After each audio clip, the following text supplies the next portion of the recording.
بسم اللہ الرحمن الرحیم۔ السلام علیکم۔ ہزاروں سال پہلے کا واقعہ ہے۔ حضرت ابراہیم علیہ السلام آرام فرما رہے تھے اور آپ کو نیند آ گئی۔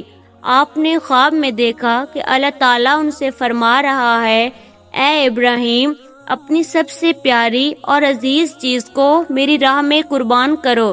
جیسے ہی صبح ہوئی اور آپ اٹھے اور سوچنے لگے کہ نبی کا خواب کبھی جھوٹا نہیں ہو سکتا، اس وقت آپ کے پاس بہت سے اونٹ موجود تھے۔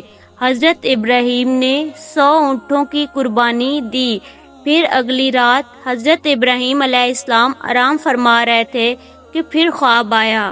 آپ نے خواب میں دیکھا اللہ تبارک تعالیٰ فرماتا ہے، اے ابراہیم، اپنی سب سے پیاری چیز میری راہ میں قربان کرو۔ دوسرے دن آپ نے 200 اونٹوں کی قربانی کی۔ تیسری رات جب آپ آرام کرنے کے لیے سوئے تو غیب سے آواز آئی، اے ابراہیم، اپنی سب سے پیاری اور عزیز چیز کو میری راہ میں قربان کرو۔ جیسے ہی صبح ہوئی تو حضرت ابراہیم سوچنے لگے کہ سب سے پیاری اور عزیز چیز تو میرا بیٹا اسماعیل ہے۔ آپ سوچنے لگے کہ اللہ تبارک تعالیٰ یہ دیکھنا تو نہیں چاہتا کہ میں سب سے زیادہ محبت اپنے فرزند سے کرتا ہوں یا اپنے رب سے۔ پھر آپ نے فیصلہ کیا کہ آپ اپنے بیٹے، اپنے لگتے جگر کو اللہ کی راہ میں قربان کریں گے۔ حضرت ابراہیم اپنی زوجہ حضرت ہاجرہ کے پاس آئے اور ان سے فرمایا، اے ہاجرہ، اسماعیل کو تیار کرو، اسے غسل دو اور خوشبو لگاؤ اور نئے کپڑے پہناؤ، ہم آج اپنے دوست کی دعوت پر جا رہے ہیں۔ یہ سن کر حضرت ہاجرہ بہت خوش ہوئی اور حضرت اسماعیل علیہ السلام کو تیار کیا، نئے کپڑے پہنائے۔ پھر حضرت ابراہیم علیہ السلام اپنے لخت جگر کو لے کر فلسطین سے مکہ کی طرف روانہ ہوئے۔ تبھی پیچھے سے شیطان آیا، حضرت ہاجرہ سے کہنے لگا، اے ہاجرہ، تمہیں پتہ بھی ہے کہ تمہارے بیٹے کو ابراہیم کہاں لے کر جا رہا ہے؟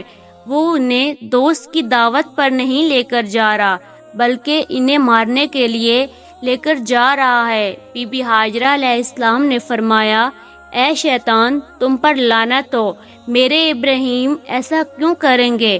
وہ بھلا اپنے بیٹے کو کیوں ماریں گے؟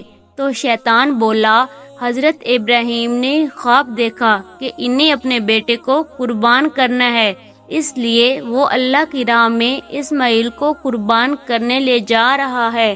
تو حضرت ہاجرہ نے فرمایا، اے شیطان، تم پر اللہ کی لعنت ہو، اگر یہ ہمارے رب کی طرف سے حکم ہے تو ایسے ایک اسماعیل تو کیا، ہم ہزاروں اسماعیل بھی اللہ کی راہ میں قربان کر دیں گے۔ پھر شیطان حضرت اسماعیل علیہ السلام کے پاس آیا اور کہنے لگا کہ تمہیں پتہ ہے کہ تمہارے بابا تمہیں کہاں لے کر جا رہے ہیں؟ وہ تمہیں اللہ کی راہ میں قربان کرنے لے جا رہا ہے۔ تو حضرت اسماعیل نے کہا، میرے بابا مجھے اللہ کی راہ میں قربان کر دیں، اس سے بڑی خوشخبری اور خوش قسمتی کیا ہوگی؟ پھر شیطان یہی سوال لے کر حضرت ابراہیم علیہ السلام کے پاس آیا اور کہنے لگا کہ تم اپنے لگتے جگر کو کیوں قربان کر رہے ہو؟ تمہیں پتہ بھی ہے کہ تمہاری قربانی قبول بھی ہوگی یا نہیں؟ یہ تمہارا بیٹا ہے، تمہارا لگتے جگر ہے، تم اسے قربان نہیں کر سکتے۔ پھر حضرت ابراہیم علیہ السلام نے پتھر اٹھا کر شیطان کو مارا اور اس پر لعنت بھیجی، اور بتایا جاتا ہے کہ تب سے ہی مکہ شریف میں حج کے دوران شیطان کو پتھر مارے جاتے ہیں۔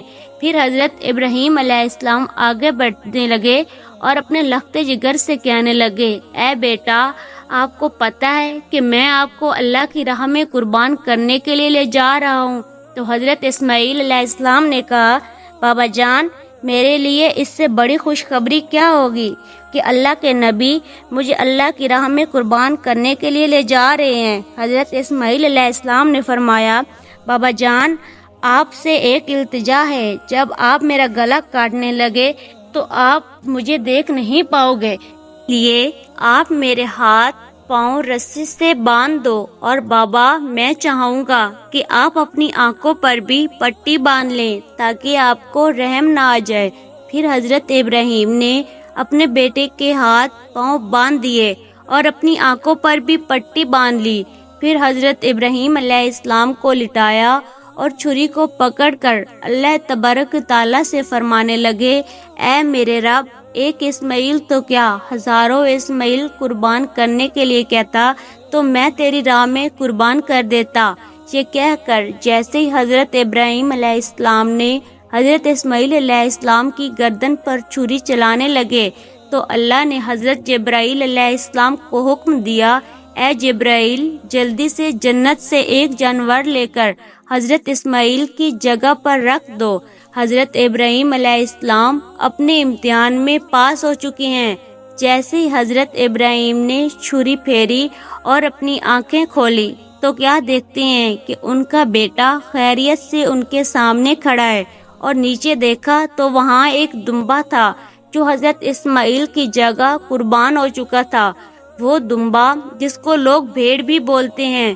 حضرت ابراہیم نے اللہ پاک کا شکر ادا کیا، تبھی غیب سے آواز آئی، اللہ فرماتا ہے، اے ابراہیم، تیرے اس امتحان کو قیامت والے دن تک یاد رکھا جائے گا، اور تیری سنت کو ایمان والے ہر سال یاد کریں گے اور میری راہ میں جانور قربان کریں گے۔ اور تب سے ہی یہ قربانی کا سلسلہ جاری ہوا۔ پوری دنیا میں رہنے والے مسلمان اپنی حیثیت کے مطابق اللہ کی راہ میں جانور کی قربانی کرتے ہیں۔